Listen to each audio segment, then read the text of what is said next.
Unknown. Henderson Field, Guadalcanal, 2200 hours. In the suffocating darkness of the Solomon Islands, Private Robert Youngdeer of the 164th Infantry Regiment checks his M1 Garand rifle one final time. His unit had arrived on the island just 11 days earlier, on October 13th, becoming the first US Army formation to engage in offensive operations against the Japanese. Now, in positions alongside Marines still armed with bolt-action Springfield rifles, the soldiers of the 164th grip their semi-automatic weapons, 8 rounds loaded in each en-bloc clip.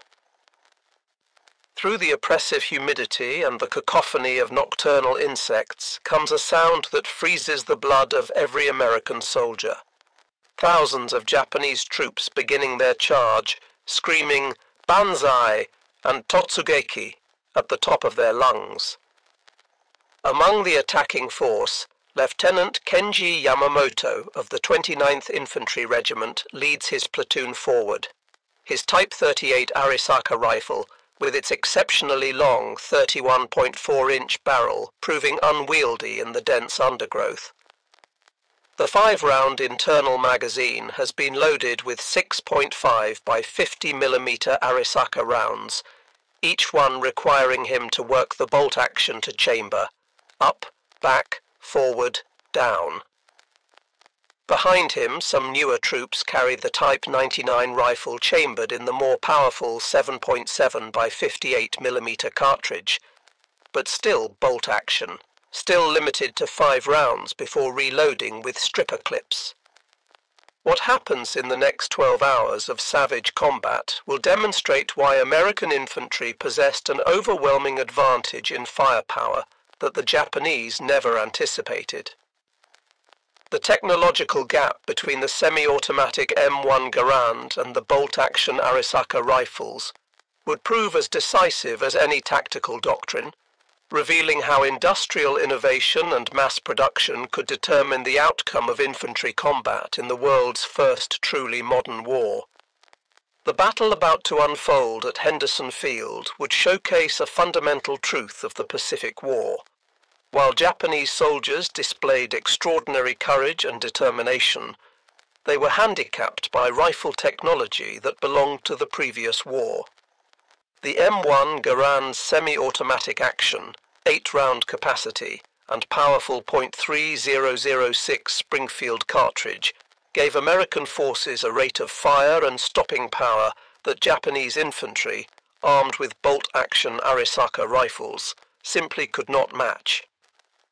This disparity in small arms capability would be multiplied across thousands of engagements throughout the Pacific theater, from the steaming jungles of New Guinea to the volcanic ash of Iwo Jima, contributing significantly to the eventual American victory.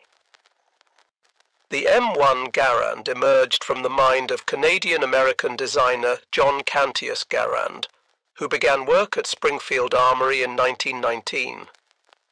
After 17 years of development, testing and refinement, the US Army officially adopted his design on January 9, 1936, making America the first nation to issue a semi-automatic rifle as standard equipment to its infantry forces. The rifle fired the powerful .3006 Springfield cartridge, launching a 150-grain M2 ball projectile at 2,805 feet per second from its 24-inch barrel, generating 2,656 foot-pounds of muzzle energy. The genius of Garand's design lay in its gas-operated rotating bolt system.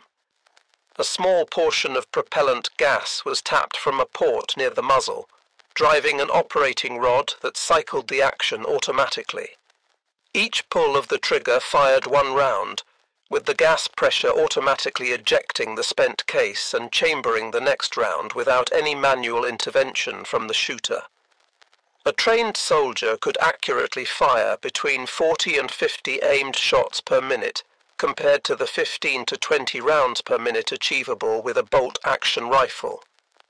The 8-round en bloc clip, inserted from above into the fixed magazine, could be reloaded in under 3 seconds by a practiced rifleman. The development process had not been without challenges. Early prototypes used a primer-actuated system that proved unreliable. The rifle was originally designed for the .276 Pedersen cartridge, but General Douglas MacArthur intervened in 1932, insisting on retention of the .30-36 Springfield round to utilize existing ammunition stockpiles. This decision delayed production, but ultimately proved fortuitous, as the powerful .306 cartridge provided excellent long-range performance and stopping power. The Arisaka rifles traced their lineage to Colonel Nariakira Arisaka's original Type 30 design of 1897, developed to replace the inadequate Murata rifles then in service. By World War II, Japanese forces primarily fielded 2 variants, the Type 38, adopted in 1905, and the Type 99, introduced in 1939, 2599th year of the Japanese calendar.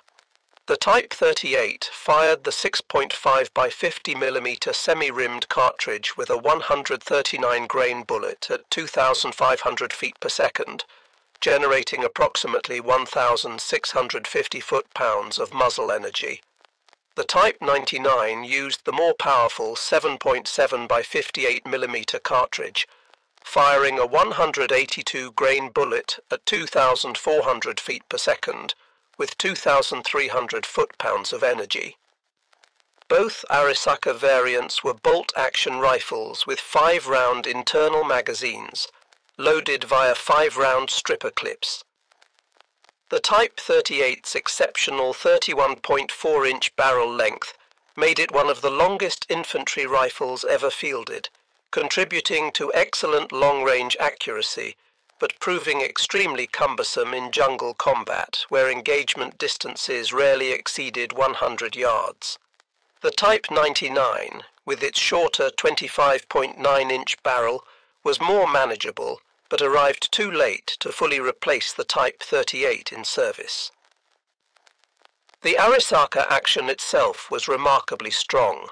Post-war testing proved it stronger than the American Springfield, British Lee Enfield, or German Mauser actions. The rifles featured an innovative safety mechanism that could be operated silently, and the bolt design incorporated a gas escape system to protect the shooter in case of a ruptured cartridge case. However, these engineering achievements could not overcome the fundamental limitation of manual bolt operation in an era of increasing firepower. The industrial disparity between America and Japan became starkly apparent in rifle production figures. Between 1936 and 1945, American factories produced approximately 5.4 million M1 Garand rifles. Springfield Armory led production with 3.5 million rifles, while Winchester Repeating Arms Company contributed 513,880 rifles. International Harvester and Harrington and Richardson would add additional production during the Korean War. Peak production at Springfield Armory reached 1,000 rifles per day by January 1944, with Winchester achieving 600 rifles daily at their height. This massive output ensured that virtually every American infantry soldier and Marine in the Pacific carried the semi-automatic rifle by mid-1943. The U.S. military's allocation system prioritized combat units, with the Marine Corps receiving 22,000 M1 Garands per month in early 1943, despite their initial reluctance to adopt the rifle. By the end of fiscal year 1942, the Marine Corps possessed 62,886 M1 Garands, though not all had reached frontline units. Japanese production presented a starkly different picture. From 1905 to 1945, Japan manufactured approximately 3 million Type 38 rifles across multiple arsenals, including Koishikawa, later Tokyo, Kokura, Nagoya, and Mukden Arsenal in occupied Manchuria. Type 99 production from 1939 to 1945 reached roughly 3.5 million units, manufactured at 9 different arsenals, including 2 outside Japan proper, Mukden in Manchukuo and Jinsen in Korea. Despite these substantial numbers totaling over 6 million rifles, Japan never achieved the production rates necessary to fully modernize their infantry arms. Many second-line troops, garrison forces, and naval infantry units still carried Type 38 rifles at war's end, creating logistics complications with 2 different ammunition types in use. American M1 Garand production maintained remarkably consistent quality throughout the war. Springfield Armory's quality control procedures rejected any rifle that failed to group within 5 inches at 100 yards. Interchangeability of parts between rifles from different manufacturers was strictly enforced through detailed specifications and gauging requirements. A damaged M1 Garand could be repaired in the field using parts salvaged from other rifles, regardless of manufacturer. The adoption of improved heat treatment processes in 1942 actually increased receiver strength over pre-war production.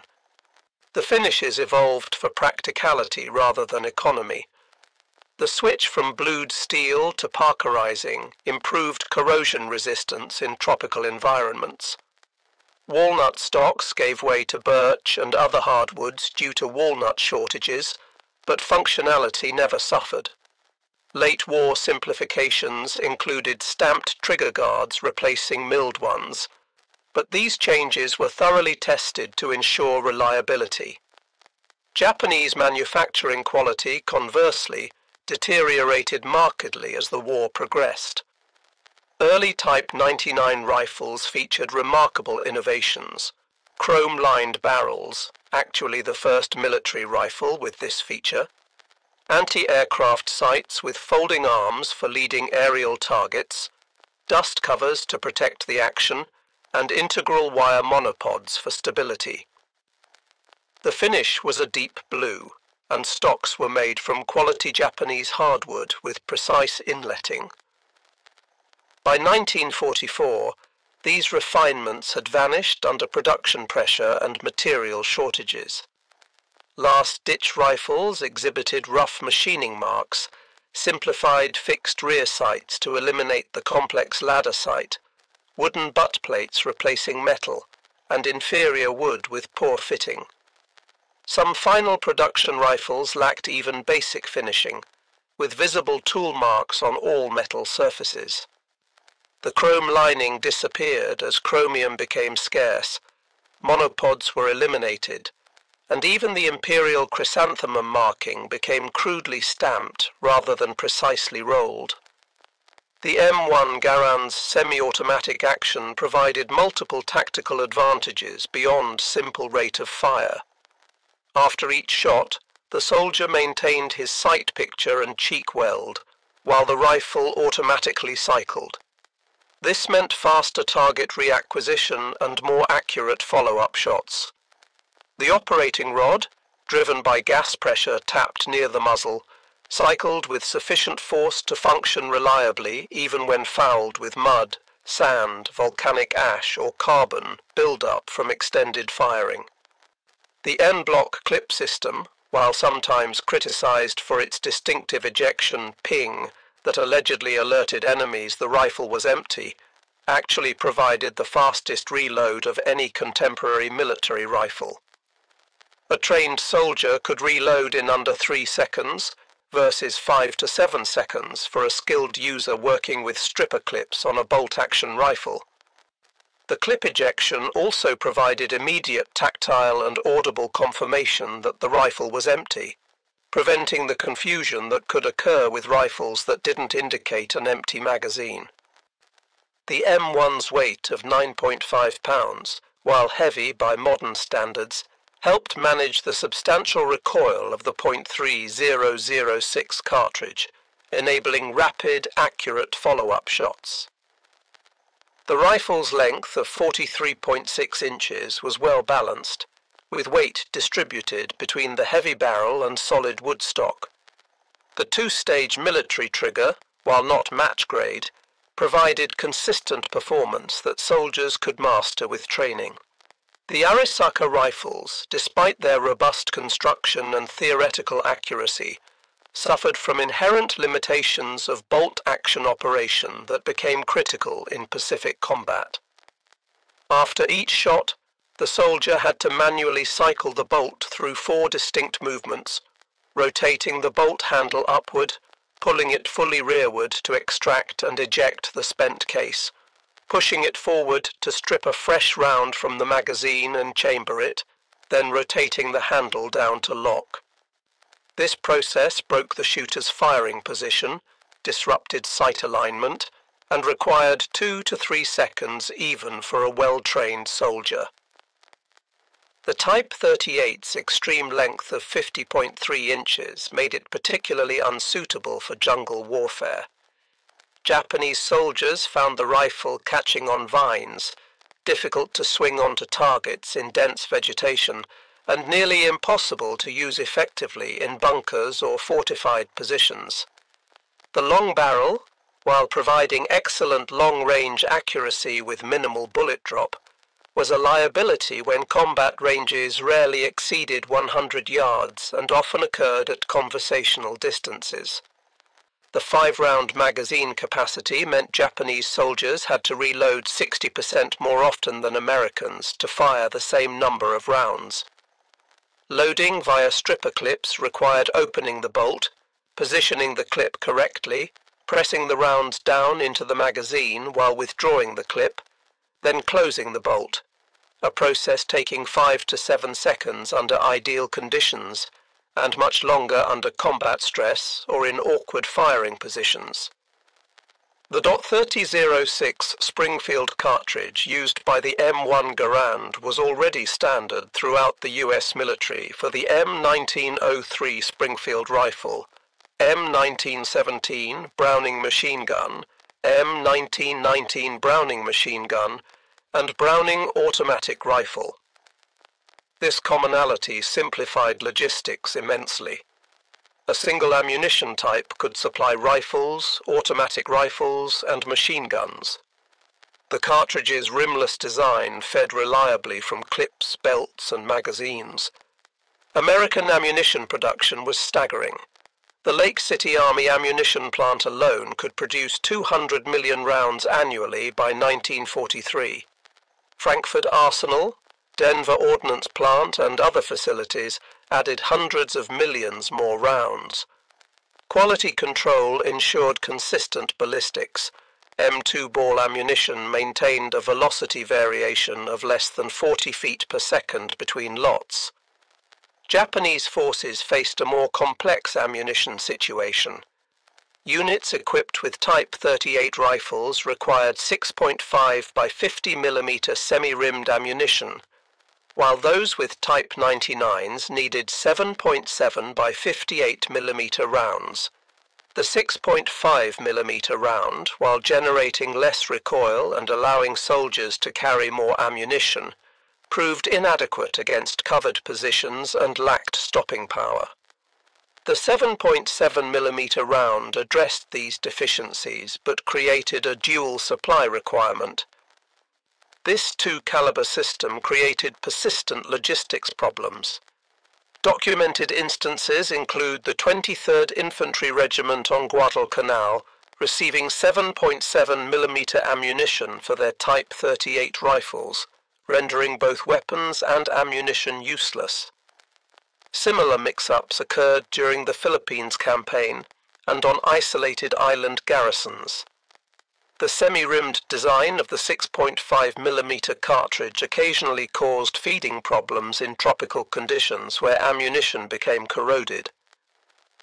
When the U.S. Army's 164th Infantry Regiment, a North Dakota National Guard unit, arrived at Guadalcanal on October 13, 1942, they brought with them something the Marines desperately wanted: M1 Garand rifles. The Marines, still armed primarily with M1903 Springfield bolt-action rifles, watched with a mixture of envy and skepticism as the Army soldiers unloaded their semi-automatic weapons. During the climactic battle for Henderson Field on October 24th to 25th, 1942, the advantages became undeniably clear. Staff Sergeant Mitchell Page, though a Marine armed with a machine gun rather than a rifle, fought alongside soldiers of the 164th and witnessed their firepower firsthand. Private First Class James Cass of Company M, 164th Infantry, later recalled, "The Japs came at us in waves, barely visible in the darkness except for the glint of their bayonets. With our Garands, we could put 8 rounds into them before they covered 30 yards. Each man was like a machine gun section. We'd fire, the rifle would cycle itself, and we'd fire again. No working a bolt, no breaking our sight picture. Just squeeze, boom, 8 times before reloading." The 164th companies were fed into the line piecemeal as the Japanese attack developed, reinforcing Marine positions that were beginning to buckle. The devastating semi-automatic fire from the fresh Army troops helped stabilize the line.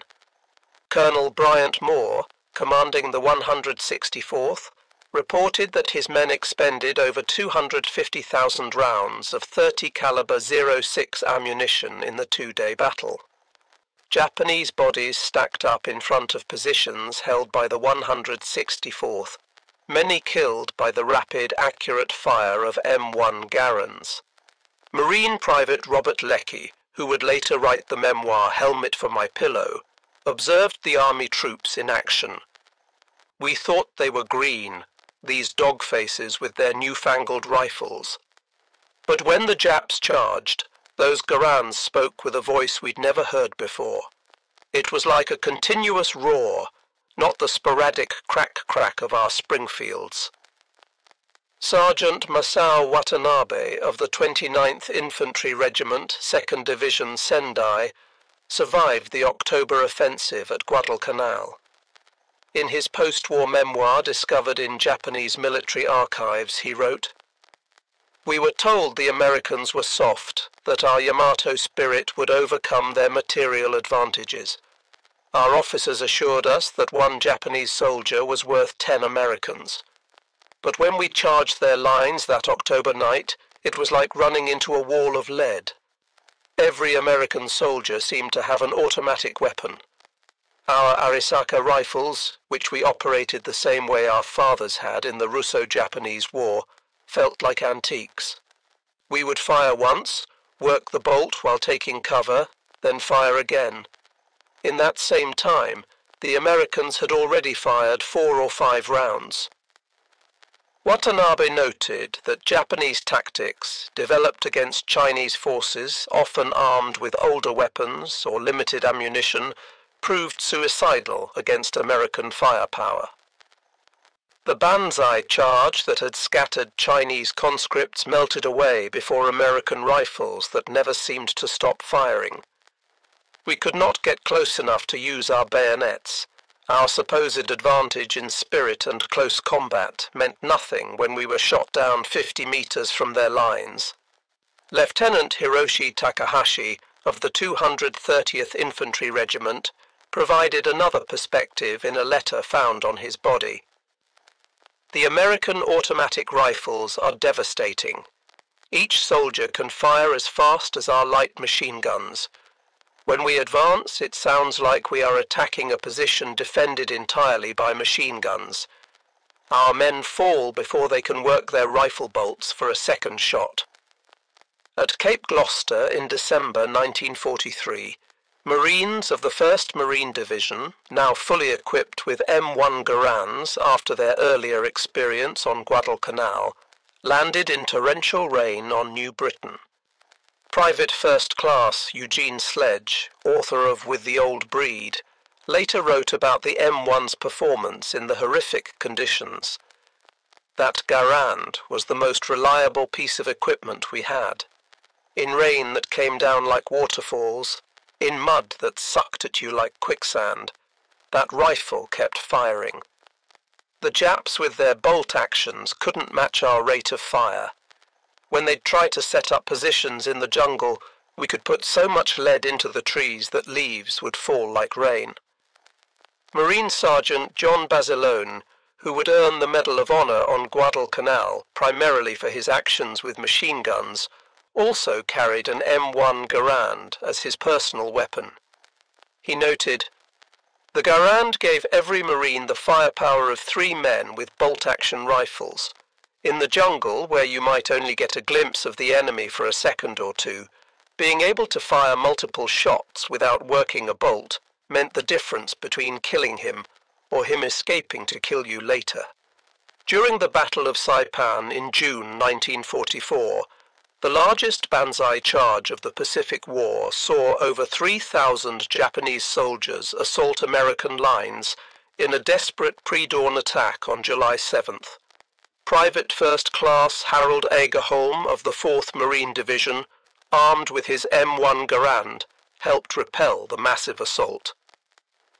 Corporal John Miller recalled, "The Japs came at us shoulder to shoulder, screaming like banshees. Our Garands never stopped firing. As fast as we could pull the trigger, we fired. The ping of empty clips ejecting was constant, like some deadly music. The Japs, with their bolt actions, couldn't match our volume of fire. They'd get 1 shot off, maybe 2 if they were lucky, before our semi-autos cut them down." On Peleliu in September 1944, the 1st Marine Division faced Japanese forces who had learned from earlier defeats. Instead of banzai charges, they defended from fortified positions. But even in this defensive role, the bolt-action Arisaka proved inferior. Marine Corporal R.V. Bergin recalled, "When we spotted a Jap position, we could saturate it with rifle fire. 4 or 5 of us with Garands could put 40 rounds into a cave mouth in the time it took them to fire 5 or 6 shots back. We'd keep their heads down while other Marines maneuvered with flamethrowers or demolitions." American training doctrine for the M1 Garand emphasized exploiting the rifle's semi-automatic capability while maintaining accuracy. At training camps across the United States, Fort Benning, Camp Perry, Fort Ord, and dozens of others, soldiers spent weeks mastering their rifles. The standard qualification course required engaging targets from 100 to 500 yards, with emphasis on rapid target engagement and smooth trigger control. The Army's Field Manual 23-5, Basic Field Manual, U.S. Rifle, Caliber .30, M1, specified that soldiers should achieve a sustained rate of 40 to 50 aimed shots per minute in combat. Training emphasized the sight picture hold, maintaining proper sight alignment between shots, since the semi-automatic action didn't require braking position.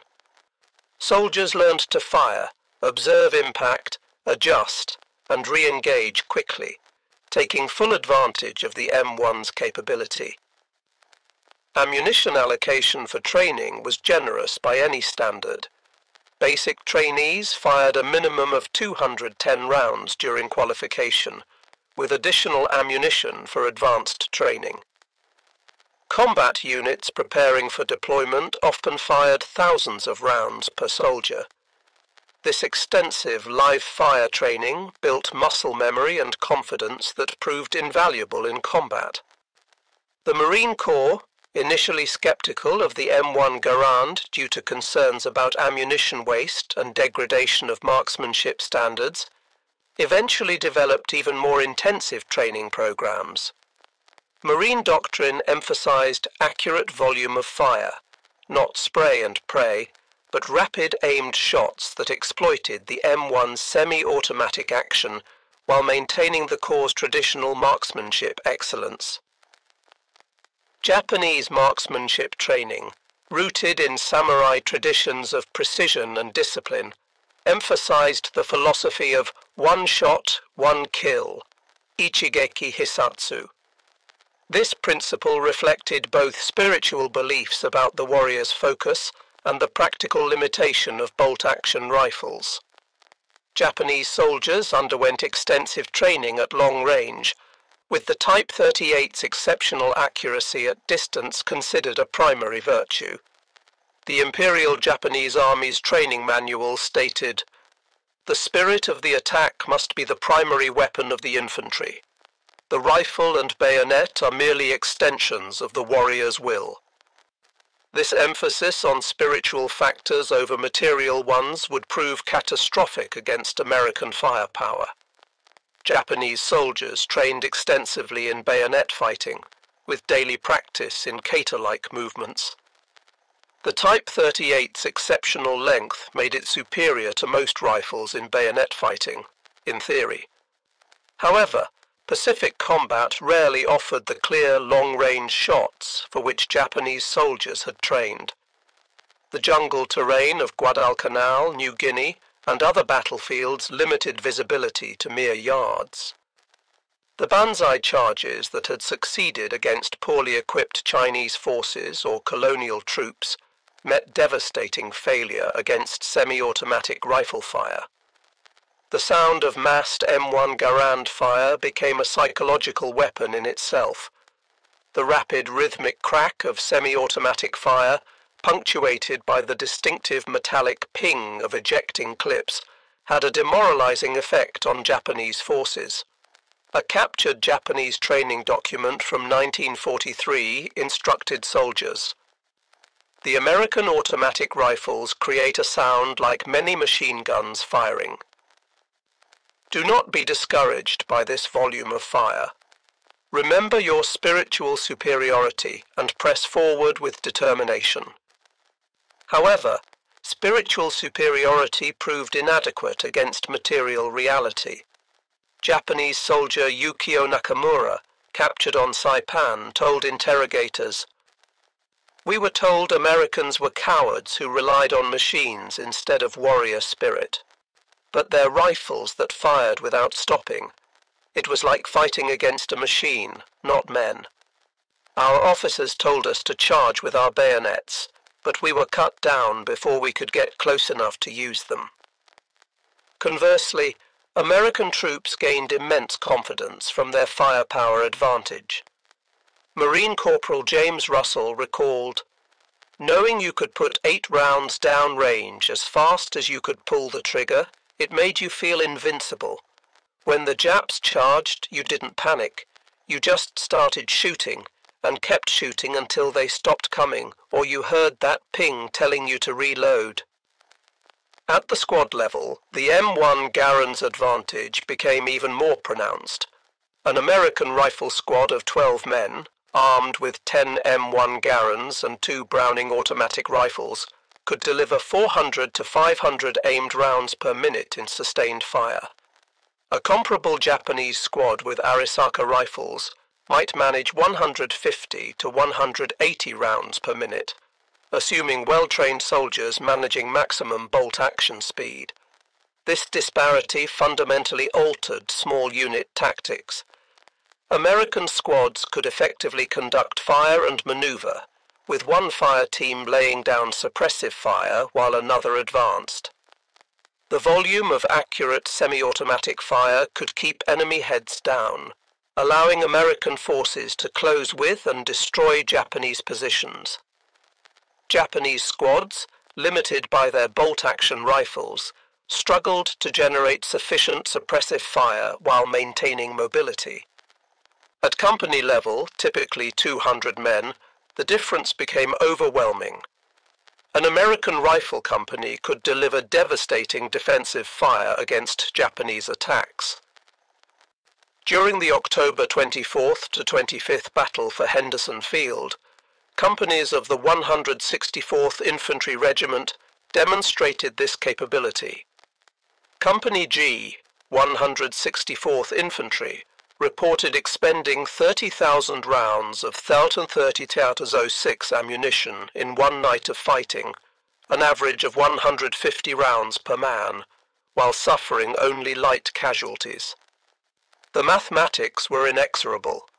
A Japanese battalion of 800 men conducting a banzai charge faced American companies capable of putting 8,000 aimed rounds downrange per minute. Even accounting for darkness, confusion, and fear, the volume of semi-automatic fire created kill zones that human courage alone could not overcome. The M1 Garand's superiority contributed directly to the success of American island hopping strategy. American forces could land on Japanese-held islands confident in their ability to establish and hold beachheads against counterattacks. The firepower of M1-equipped infantry meant smaller forces could hold larger perimeters, allowing rapid build-up of forces for breakout operations. On island after island, Tarawa, Kwajalein, Eniwetok, Saipan, Guam, Peleliu, Iwo Jima, Okinawa, the pattern repeated. Japanese forces, unable to match American firepower, resorted to increasingly desperate tactics. Banzai charges gave way to defense in depth, but even in fortified positions, the slow rate of fire from bolt-action rifles meant Japanese soldiers could rarely exploit opportunities when Americans exposed themselves during assault. The Japanese military's retention of bolt-action rifles stemmed significantly from their victory in the Russo-Japanese War of 1904 to 1905. In that conflict, Japanese infantry armed with Type 30 and Type 35 Arisaka rifles had defeated Russian forces through superior training, discipline, and tactical innovation. The Battle of Mukden and the Siege of Port Arthur seemed to validate the supremacy of Japanese warrior spirit over material factors. This success, however, created institutional blindness to technological change. The Japanese military establishment, dominated by officers who revered the Russo-Japanese War as Japan's coming of age as a great power, failed to recognize that warfare had fundamentally changed. World War I had demonstrated the dominance of firepower over elan, but Japan, not having participated significantly in that conflict, failed to internalize its lessons. The American adoption of the M1 Garand reflected hard-learned lessons from World War I. General John J. Pershing, commander of the American Expeditionary Force, had witnessed the devastating effect of automatic weapons in France. In 1918, he specifically called for development of a semi-automatic rifle, stating, "The soldier who can deliver the most accurate fire in the shortest time will dominate the battlefield of the future." This requirement launched the development process that would culminate in the M1 Garand. The United States spent nearly 2 decades perfecting the design, conducting extensive trials, and building the industrial infrastructure for mass production. By 1936, when the M1 was adopted, America had created not just a superior rifle, but an entire system for producing, maintaining, and supplying it. The Japanese did eventually recognize the need for semi-automatic rifles. Development of indigenous designs began in the 1930s, including the Type Co rifle designed by Kijiro Nambu and several gas-operated prototypes. However, these efforts received low priority, with resources directed toward aircraft, naval vessels, and other programs deemed more critical.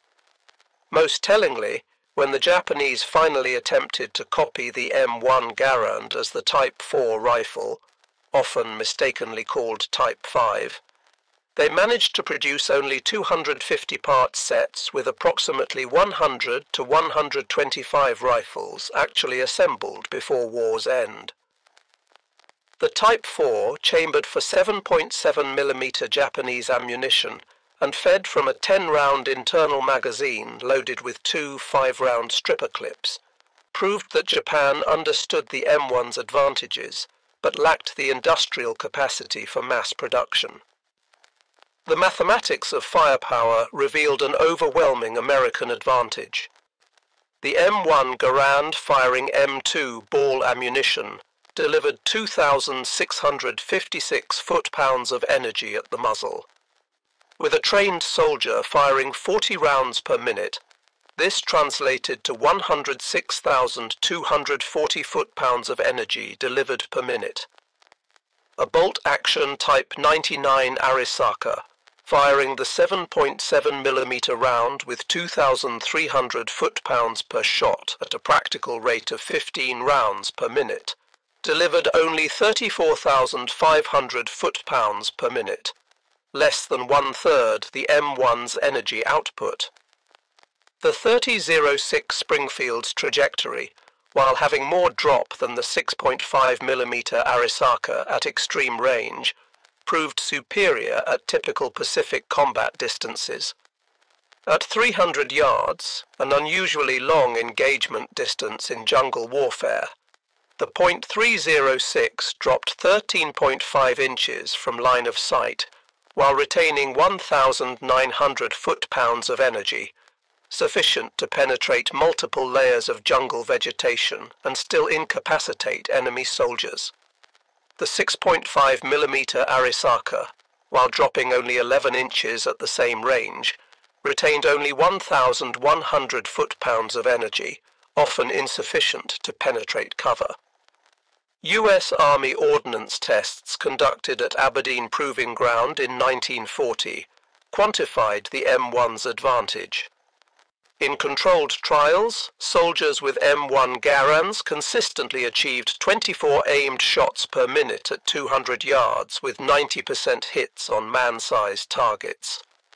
Soldiers with M1903 Springfields, functionally identical to Arisaka operation, managed only 10 aimed shots with 85% accuracy. In rapid-fire scenarios simulating response to sudden attack, M1-equipped soldiers could engage 3 separate targets in the time bolt-action users engaged 1. Further testing examined sustained fire over longer periods.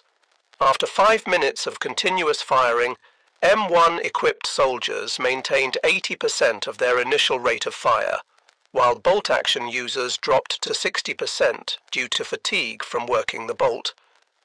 The M1's semi-automatic operation required only trigger finger movement, while bolt-action operation demanded gross motor movements of the entire arm and shoulder. Combat statistics from Pacific battles revealed telling patterns. At Guadalcanal, Army units equipped with M1 Garands expended an average of 150 to 200 rounds per man per day of heavy combat. Marine units still equipped with Springfield rifles expended 60 to 80 rounds per man in similar conditions. This didn't represent ammunition waste, but rather the M1's ability to deliver effective fire at fleeting targets. Japanese forces, by comparison, rarely expended more than 40 to 50 rounds per man per day, limited by both ammunition supply and the mechanical constraints of bolt-action operation.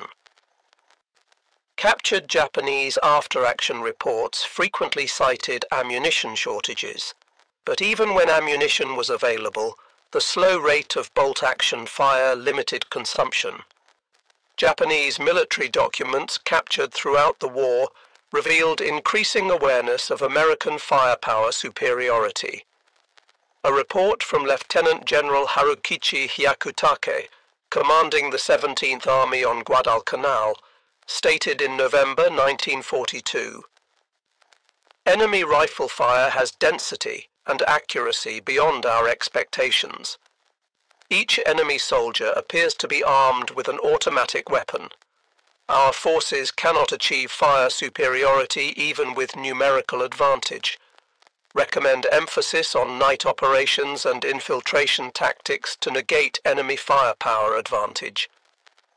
By 1944, Japanese tactical doctrine had evolved to acknowledge American material superiority. The instructions for the decisive battle, issued to defenders of the Mariana Islands, stated, The enemy's automatic rifles and machine guns create an impenetrable wall of fire during daylight. All attacks must be conducted at night or under cover of adverse weather. Daytime movement invites annihilation. Lieutenant General Tadamichi Kuribayashi, the brilliant defender of Iwo Jima, wrote in January 1945, "The American automatic rifles are remarkable weapons. Each soldier possesses firepower equal to 3 or 4 of our riflemen. We must not waste lives in futile banzai charges against such firepower. Instead, we will make them pay for every meter of ground from fortified positions." His defensive strategy, avoiding suicidal charges in favor of defense in depth, prolonged the battle, but could not overcome American material superiority. The Japanese made several attempts to increase infantry firepower. The Type 100 submachine gun, introduced in 1942, was intended to provide automatic fire capability. However, production reached only about 27,000 units by war's end, insufficient to make a strategic difference. The weapon also fired the relatively weak 8mm Nambu pistol cartridge, lacking the range and stopping power needed for Pacific combat. More revealing was the Japanese effort to copy the M1 Garand itself. When American forces captured the Yokosuka Naval Arsenal in 1945, they discovered the Type 4 rifle program. Engineers at Yokosuka had reverse-engineered captured M1 Garands, modifying the design to use Japanese 7.7mm ammunition and feed from a 10-round internal magazine loaded with standard 5-round stripper clips. The Japanese had even improved certain aspects, using a rubber recoil pad and adding a last-round bolt hold-open feature. However, Japanese industry proved incapable of mass-producing this complex design. While they had manufactured parts for approximately 250 rifles, only 100 to 125 had been assembled into complete weapons. The Type 4 program revealed that Japanese military engineers fully understood the M1's advantages, but lacked the industrial infrastructure to produce it in meaningful numbers. Beyond industrial limitations, Japanese military culture resisted emphasizing material factors over spiritual ones. Colonel Masanobu Tsuji, a staff officer who served in multiple theaters, wrote after the war, "We knew the Americans had superior weapons, but to acknowledge this openly would have destroyed troop morale. We had to maintain belief in spiritual superiority, even as our soldiers were mowed down by American automatic weapons." This cultural resistance extended to training. Even as late as 1944, Japanese infantry training emphasized bayonet practice and night infiltration over marksmanship.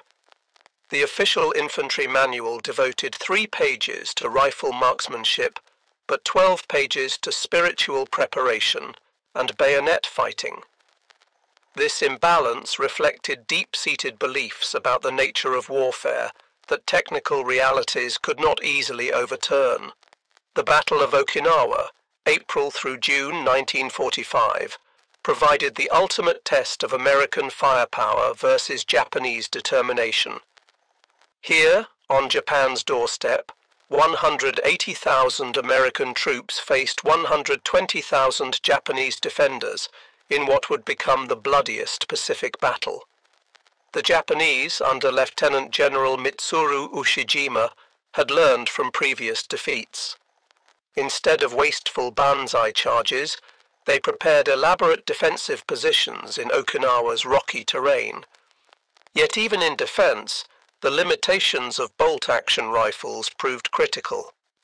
When American forces advanced, Japanese defenders armed with Arisaka rifles could rarely deliver sufficient volume of fire to stop them. Private First Class Desmond Doss, the conscientious subjector medic who would receive the Medal of Honor, later described the sound of American rifles supporting his rescue efforts. The Garands were firing so fast it sounded like one continuous roar. Our boys could keep Japanese heads down while I went out for wounded. If they'd all had bolt-action rifles like the Japanese, I never could have saved those men. On May 4th, 1945, the Japanese launched their only major counter-offensive of the battle. 5,000 Japanese soldiers attacked American lines in a coordinated assault designed to break through to the American rear areas. The attack began at 0430 hours with the largest artillery barrage Japanese forces had managed in the Pacific War, 12,000 rounds in 30 minutes. As Japanese infantry emerged from their positions and charged across open ground, they met a wall of American fire. Private First Class Martin Brennan of the 17th Infantry Regiment recalled, "They came at us in waves, but not the wild banzai charges we'd seen before. These were organized attacks with fire support, but our Garands never stopped firing. 8 shots, ping, reload, 8 more shots. The noise was incredible. The Japanese with their bolt actions would fire once, maybe twice, then our semi-auto fire would cut them down. The attack shattered against American firepower with horrific Japanese losses, 4,000 dead versus 714 American casualties. The rapid fire of thousands of M1 Garands, supported by automatic weapons and artillery, created killing fields where Japanese courage could not overcome material disadvantage. Even when Japanese soldiers reached American lines, the close-range firepower advantage of semi-automatic rifles proved decisive. Sergeant William Manchester, who would later become a renowned historian, fought on Okinawa with the 29th Marines. He wrote, "The M1 rifle was our best friend. In the chaos of close combat, being able to fire 8 times without working a bolt saved countless American lives. I saw Japanese soldiers trying to work their bolt actions while under fire, their hands shaking, fumbling with the mechanism while our boys simply kept pulling triggers." Planning for Operation Downfall, the invasion of Japan scheduled to begin with Operation Olympic in November 1945, assumed the M1 Garand would play a crucial role. Military planners studying casualty rates from Okinawa calculated that American forces would need massive firepower superiority to overcome expected Japanese resistance on the home islands. Production plans called for 500,000 replacement M1 rifles for the operation, with Springfield Armory and Winchester increasing production to a combined 2,000 rifles daily by August 1945. International Harvester was scheduled to begin production at a third facility. The ammunition requirement was staggering. Planners estimated needing 100 million rounds of .306 monthly for rifle use alone, testimony to the volume of fire expected from M1-equipped troops. Intelligence estimates suggested Japanese homeland defense would include 2.5 million Arisaka rifles in military hands, plus millions more distributed to civilian militia units.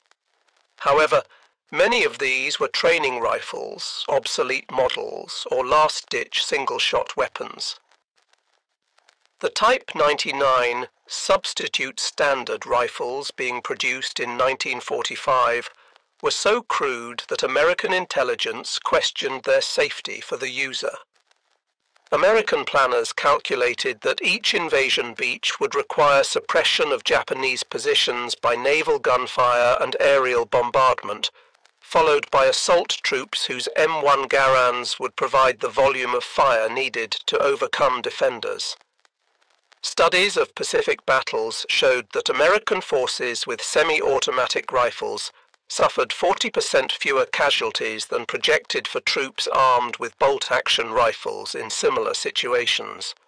The Japanese, recognizing their firepower disadvantage, planned to rely on suicide tactics, using civilians as human shields, and close-quarters combat in urban areas where rifle advantages would be minimized.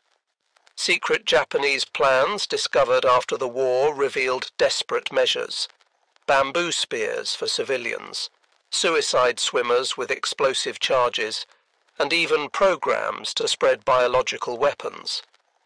The Arisaka rifle, once the pride of the Imperial Army, had been relegated to just one component of a desperate defense. The atomic bombings of Hiroshima and Nagasaki ended the war before Operation Downfall commenced. Post-war analysis suggested American casualties could have reached 500,000 to 1 million, with Japanese casualties in the millions. The M1 Garand's firepower advantage would have been crucial, but at a terrible cost in lives on both sides. The M1 Garand's success influenced military rifle development worldwide. The Soviet Union, which had struggled with limited production of its SVT-40 semi-automatic rifle during World War II, developed the SKS carbine directly influenced by captured M1 Garands. China's Type 56 carbine was essentially a copy of the Soviet SKS. France developed the MAS-49, taking lessons from both the M1 Garand and their own pre-war semi-automatic experiments. Even Britain, traditionally conservative in small arms adoption and satisfied with their Lee-Enfield rifles during the war, began developing semi-automatic rifles immediately post-war. The Belgian FN-49, the Swiss Stu-57, and the Italian BM-59 all reflected lessons learned from America's semi-automatic success in World War II. The M1 Garand continued serving through the Korean War, where it again proved superior to bolt-action rifles used by Chinese and North Korean forces in the early stages of that conflict. American forces in Korea, armed with M1 Garands and supported by automatic weapons, repeatedly stopped massive Chinese human wave attacks reminiscent of Japanese banzai charges. The rifle served until gradually replaced by the M14 in the late 1950s and early 1960s. In a remarkable historical irony, the United States equipped the newly formed Japanese self-defense forces with M1 Garand rifles in the 1950s. Japanese soldiers who had faced the weapon now trained with it, experiencing firsthand the firepower advantage their predecessors had faced.